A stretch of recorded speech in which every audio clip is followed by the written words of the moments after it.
你是从宴会上偷跑出来的？你不也是吗？你的脚没事吧？是不是因为高跟鞋太小了？怎么不买一双舒服的鞋子呢？反正来回都是坐车，稍微忍一忍就好了。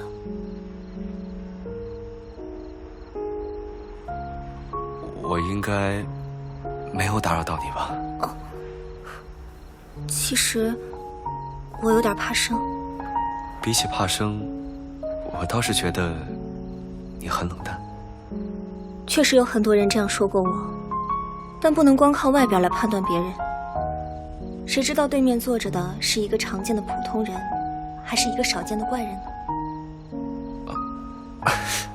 有道理啊。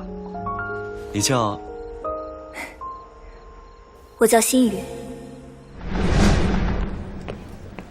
今天辛苦了，雨熙。院长，我还以为你会怪我乱说话。怎么会？我希望你能做自己，说心里想说的话。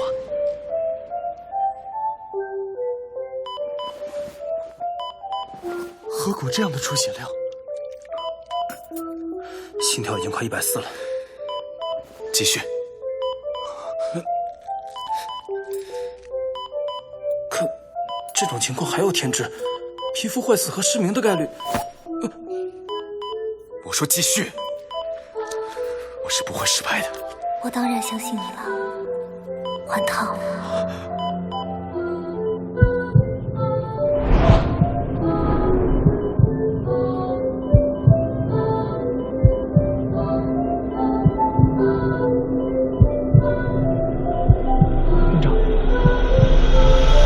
院长，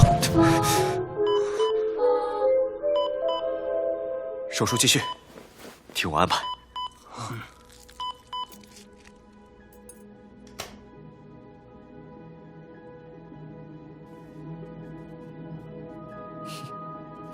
雨熙，我要确认手术结果了啊。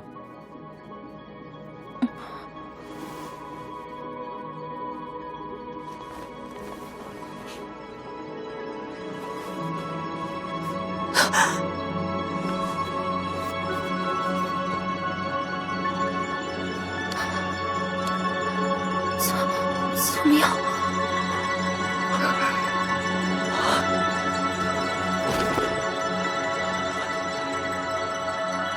终于，我又把你带回我的身